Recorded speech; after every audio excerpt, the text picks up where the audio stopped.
Before we start, turn off the lights, put on your headphones, and click the like button to support the channel.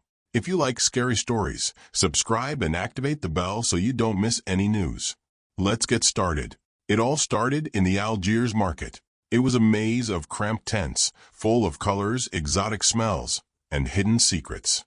It was there that I found the tent, almost hidden among the shadows. And in the midst of old and time-forgotten objects, it was there, a leather diary with strange markings on the cover. The salesman, with an unsettling smile, said to me, "It has a price." But I'm not talking about money. I should have left. I should have heard the shiver that went up my spine at that moment. But I took the diary home.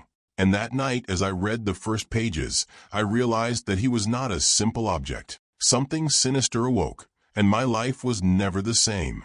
The streets of Algiers were a tangle of narrow, noisy alleys full of life. I let myself be guided by the flow of people, attracted by the sounds of conversations in languages I didn't understand, and the aroma of spices that permeated the air. Sunlight filtered between the old buildings, creating a play of shadows that seemed to dance on the walls. After walking for some time, I came to a market that was not on the tourist maps. The stalls were more rustic, and the vendors looked suspiciously at those who were not part of the place. There, the shine of the jewels was replaced by ochre and rust. The carpet seemed loaded with stories, not price tags. Soft music came from somewhere, played by skilled fingers, but the sound seemed out of place, as if echoing from a different time. I felt that I had crossed some kind of invisible threshold, a line that separated the ordinary from the extraordinary. As I explored, something caught my eye, a receding tent shaded by a threadbare awning. The space was small, and the objects arranged on the counter seemed to have been collected from places forgotten by time. It was the kind of place I would normally avoid, but I felt an inexplicable urge to get closer. At the center of the mess was the diary. His leather cover looked ancient, almost alive, with engraved symbols that I couldn't identify. For some reason, it seemed to be calling me, as if it had been waiting for me all that time. That's when I heard the salesman's voice. "You came through the diary, didn't you?" I looked up and saw an elderly man with sunken eyes and a smile that was hardly friendly. He seemed to know something I didn't. "I don't know. Maybe," I replied, trying to sound casual. "How much does it cost?" The man's smile widened. "It's not the kind of thing you buy with money." At that moment, a shiver ran down my spine.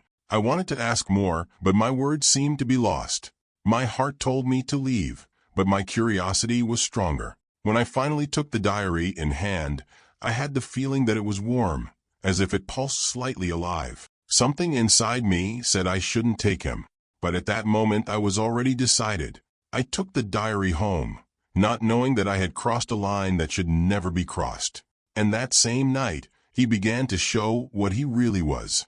When I got home, I was exhausted, but too curious to ignore the diary. It felt heavier than it should have been, as if it carried something more than just pages and ink. I placed it on the living room table, but hesitated before opening it. The silence in the apartment seemed denser than usual. The shadows on the walls seemed to lengthen, cast by the dim light of the lampshade. I took a deep breath, convincing myself that I was being ridiculous, and began to flip through the pages. To my surprise, the diary was almost empty. There were only a few sparse notes, written in an elegant but strange handwriting, with letters that seemed to ripple as if alive. I couldn't understand most of it, except for one sentence, right at the beginning. "What you're looking for is also looking for you." That made me uneasy.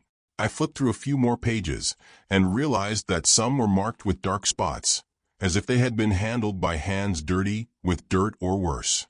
Then something strange happened. When I returned to the first page, there were words that weren't there before. "You're the next one to write." My hands grew cold, and I closed the journal tightly. I looked around as if I expected to find someone in the room, but I was alone. I convinced myself that I was tired, and that my mind was playing tricks. That night, the sleep was not peaceful. I dreamed of places I had never seen before, a dark library, with bookshelves that seemed to have no end, and a distant sound, like pages being turned. The candles lit up enough to reveal that something, or someone, was watching me, hidden among the shadows. I woke up in a cold sweat. The room plunged into too heavy a silence. I tried to shake off the discomfort, telling myself it was just a dream. But as I passed the living room on my way to the kitchen, something stopped me. The diary. It was open on the table, though I was sure I left it closed. The pages, which had previously been almost empty, now displayed clear and disturbing words. I was already here before you found me. My heart raced, and my fingers hesitated before touching the book. The air around me felt denser, more suffocating. With trembling hands, I closed the diary and put it in the drawer. I closed it tightly, as if that could keep the strange phenomenon contained. But that night, one thing became clear to me. The diary was not a passive object. He wanted to be read, and somehow he was reading me, too. The next morning, I woke up exhausted. The feeling that the diary was interfering with my life was no longer just paranoia. It was a certainty I couldn't ignore. But even so, I tried to maintain a semblance of normalcy. I decided that the best thing to do was to leave the house. I went to a nearby coffee shop, taking with me a book other than the diary, trying to distract my mind. But as I read, I had the strange feeling that the paragraphs on the page were blending together. The words began to shuffle, forming sentences that I didn't remember seeing before. You can run, but you can't escape. We are always connected. I closed the book suddenly, almost knocking over the coffee cup. I looked around, looking for something or someone who might be watching me. But everything seemed normal. The people around me laughed, talked, and went about their lives. Only I seemed stuck in this paranoia. When I returned home, I felt that something was different. The air was denser, heavier. Every step I took in the room seemed to echo in a strange way, as if the walls were closer. The drawer where the diary was locked seemed to have a magnetism of its own, a silent call that I couldn't ignore. I fought the urge to open it, but at night the signs intensified. It was while I was washing the dishes that I heard the first sound, a faint whisper almost indistinguishable, but enough to make me stop. I thought it was the sound of running water, but then I heard it again, this time clearer. Open? My hand trembled as I turned off the tap. The sound had come from behind me. I turned slowly, hoping to find someone, but the room was empty. When I went to sleep, the room felt colder than usual, even though all the windows were closed. I closed my eyes, but the feeling of being watched kept me awake for hours. At 3:12 a.m., I woke up from a restless sleep. My throat was dry, and the sound of scratching came again from the room. I got up reluctantly, walking down the stairs in silence, as if I didn't want whatever was there to hear me. When I turned on the light, I saw that the drawer was open again, the key on the table, and the diary was there, with the pages facing the middle. This time, there was something drawn, a face. The strokes were coarse, but enough to freeze me. Seemed my face. He was connecting to me in a way I didn't understand. But the worst was yet to come. That night, even after putting the diary away again, I couldn't go back to sleep. The drawing that looked like my face was etched in my mind, like a mark that I couldn't erase. When I finally closed my eyes, I was dragged into a dream that didn't seem like my own. I was back in that dark hallway, the same one I had dreamed of before. The walls seemed to pulsate, as if they were alive, and a dim light illuminated the path in front of me. The sound of footsteps echoed, but I saw no one. With each step I took, I felt the ground sink slightly under my feet, as if something was just below, ready to emerge. At the end of the corridor, there was a door ajar. An orange light shone behind her, and a shadow flickered, as if something was waiting for me on the other side. "You're already close," whispered a voice, deep and distorted, echoing around me. I tried to turn around, but my feet were stuck. It was as if the ground had turned to mud, sucking me in slowly. The door began to open on its own, creaking like a muffled scream. I wanted to scream, but my voice wouldn't come out. It was then that I woke up, panting, with the room plunged into darkness. For a moment I thought it was all over, but then I realized something that froze me in place. The hallway of my dream was there, projected on the wall in front of me. The shadows of the flickering candles danced, forming the same pattern I had seen in the dream. And in the center of the wall, the silhouette of a standing figure motionless. I turned on the light desperately, but there was nothing there, only empty walls. The following days were worse. The diary began to invade my dreams every night, and the presence of the dark figure became a constant. It was like he was waiting for me to do something, but what? During the day, the whispers began to blend with the sound of the environment. The sound of the television seemed distorted, and even the common noises of the street sometimes turned into words. Always the same. Open it. Finish what you started. I started to avoid sleeping, but the fatigue was overwhelming. And that's when I realized that journaling was becoming something more. Not only did it exist in the physical world, but it seemed to seep into the darkest corners of my mind. I thought it was all just a nightmare. But since I saw that the marks of the dream began to appear in the real world, I knew that I was dealing with something far beyond my comprehension. Curiosity finally won over fear. After days of trying to avoid the diary, I found myself again with it in my hands. The pages looked older than before, as if they had aged in a few days. And as I leafed through it, something new emerged. Between the yellowed pages, there was a small piece of paper attached. It was a folded note, written in a handwriting almost impossible to decipher. With patience, I managed to understand a few words. He who writes here must know what has come before. But beware, the price is inevitable. I felt my stomach turn. A note inside an old diary was strange enough, but what came next was worse. As I turned a few more pages, I saw that some were covered with names. A list. The names were organized in columns, as if they were records. Some had dates next to them, but others were marked with strange, rune-like symbols. By the end of the list, my heart almost stopped. My name was there. There was no denying it. It was my handwriting. The same name I wrote on forms and documents, now marked in a diary I should never have found. I tried to understand what was happening. I spent hours searching the internet, trying to decipher the symbols and find information about the diary. After many searches, I discovered something that made me even more uneasy. The symbols seemed to be part of ancient rituals used to seal pacts or attach something to specific objects. One of the articles I found mentioned an object called Soul Contender. It was an obscure legend, originating in North Africa, about books that could capture someone's essence and trap it between their pages. Whoever wrote in the diary would be, in a way, binding to him forever. The description seemed absurd, but the truth was that it all made sense. The diary wasn't just a cursed object, it was a prison. But who or what was imprisoned there?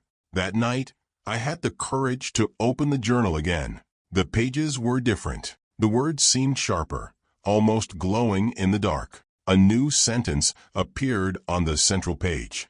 You know who's reading me right now? With heavy breathing, I continued reading. The notes told the story of someone who had used the diary to escape something terrible. Someone who had sealed his own soul to avoid a worse fate. But the last line was what left me floored. You didn't find the diary. He found you. Now, I knew that the diary had an intention of its own. He chose me, but why? And what did he really want from me? After that night, something in me began to change. It was as if the journal had planted a seed in my mind, a doubt that slowly grew, eroding any certainty I had about what was real. The days began to mix. I woke up not knowing exactly how much time had passed, and the reflections in the mirror looked different, as if my own image was blurred. Most disturbing, however, were the voices. They did not come from the newspaper, television, or radio. They were in my head. You already know what to do. That phrase echoed constantly, like an ominous melody that I couldn't turn off. At times it was a soft, almost comforting voice. Other times it was a fierce whisper, as if it was pressuring me. One night, as I stared at the drawer where the journal was locked, I realized that it was no longer just fear that I felt. It was fascination. Part of me wanted to open the drawer, pick up the journal, and continue reading, but the other part knew that this would only take me even deeper. But things started to get worse. Objects in the house began to move on their own. Small displacements at first, a glass that was in the sink now on the table, a chair that seemed to have been pulled a few inches. But then came the sounds. Footsteps upstairs, when I was alone, light banging on the walls, as if something was trying to communicate. I knew it was the diary. He was becoming stronger. The worst night was when I woke up with the feeling of being suffocated. My eyes opened, but the room looked warped, as if the walls were curving inward. A shadow hovered in the corner, without a defined form, but with an undeniable presence. "Why do you resist?" The voice echoed, low but loaded with authority. I tried to scream, but my voice was stuck. I tried to get up, but my body seemed paralyzed. All I could do was look at that thing as it slowly approached, as if it was studying me. When I finally managed to move, she disappeared. But as I looked at the table next to the bed, my heart froze. The diary was there, open on a new page. And in it, there was a single sentence. "The more you run away, the closer I get." The diary wasn't just influencing my mind. He was changing my reality. And at this point, I didn't know if there was any way to escape. I knew that continuing to ignore the journal was no longer an option. He was everywhere. In my thoughts, in my dreams, in the very structure of my house. Everything pointed to a single solution: return to the Algiers market and confront the seller. The trip was a blur. The thought of facing that man terrified me, but it was the only thing I could do.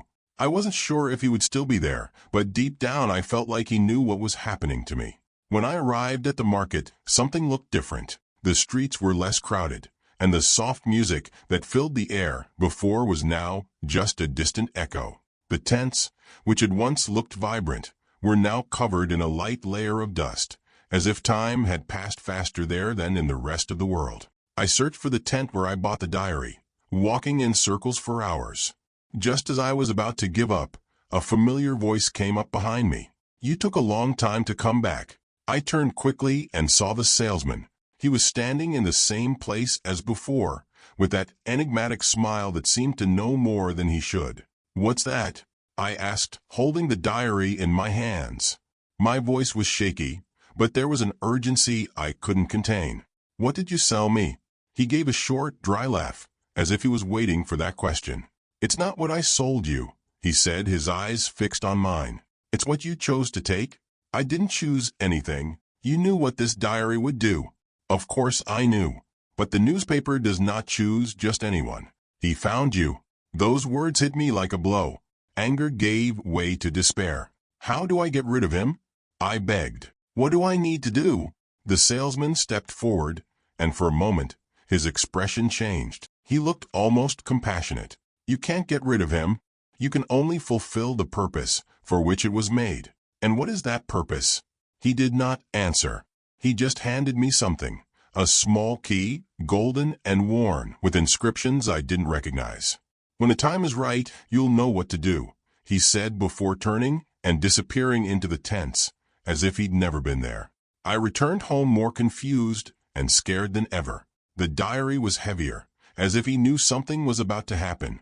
The key in my hand seemed to pulsate, emitting a heat that was unnatural. And then I realized that I wasn't the only one who had a role in this story. The diary had found many before me.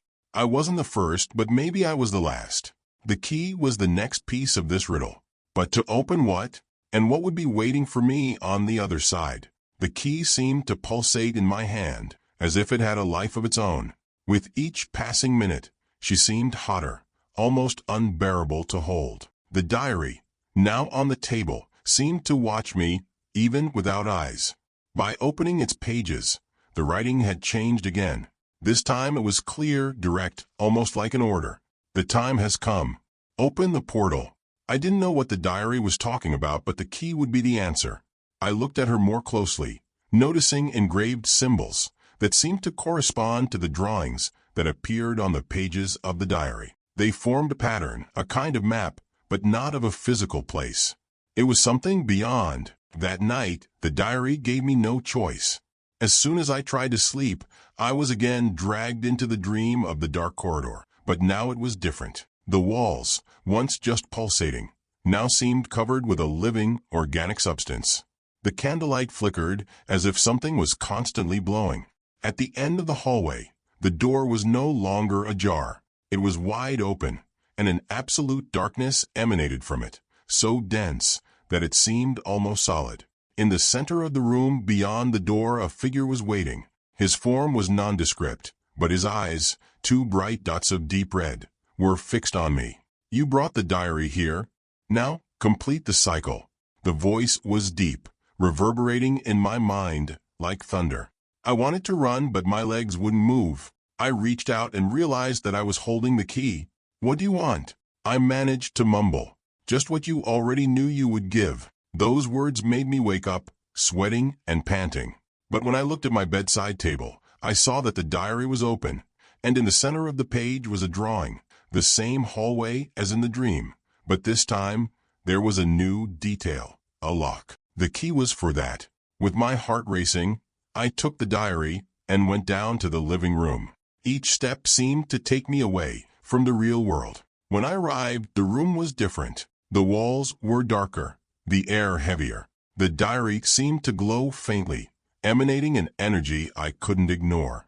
I placed the key on the page with the drawing of the lock. As soon as the key touched the paper, something impossible happened. The page began to open, folding outward like a door. An icy wind came out of within, carrying whispers and distant screams. The room around me disappeared, replaced by a dark and infinite vastness. In the center of that void, the same figure of the dream appeared, now clearer. His face, or what appeared to be a face, was covered in scars and marks, and his presence was overwhelming. "Now choose," said the figure, "your freedom or mine." I understood at that moment. The diary was not just a container of souls. It was a cycle, a prison created to hold something much older and more powerful than I could comprehend. And the only way to escape was to pass the burden on to someone else. My hands trembled as I held the journal. But before I could decide, the figure approached. "Choose, or I'll choose for you."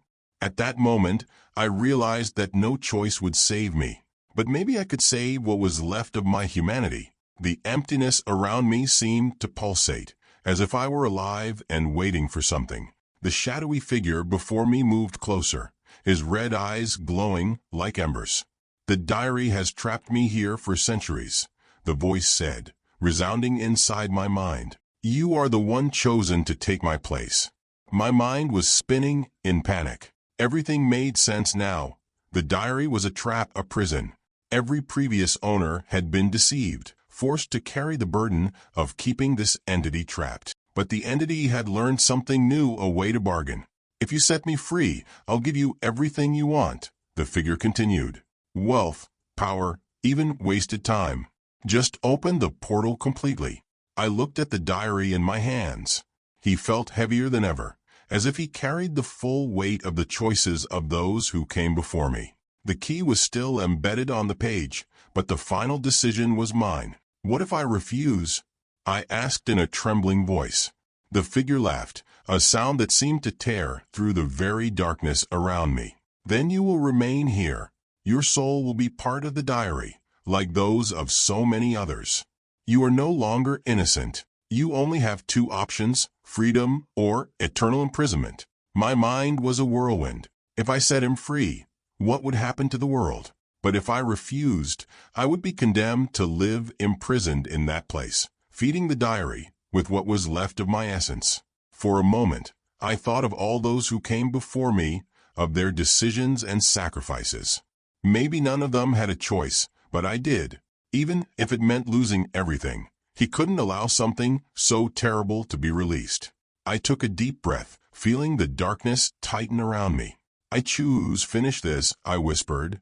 With one swift movement, I snatched the key from the journal and closed it tightly. The figure screamed, a sound that seemed to explode inside my mind, and the darkness around me began to disintegrate. When I opened my eyes, I was back in the room.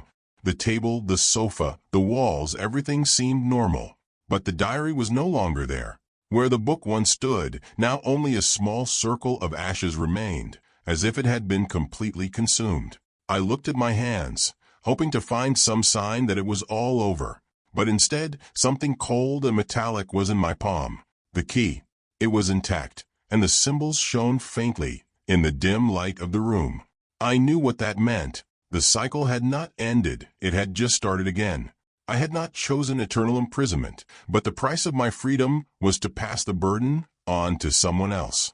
Today, as I tell this story, the key is still with me, and somewhere, the diary is waiting for its next victim.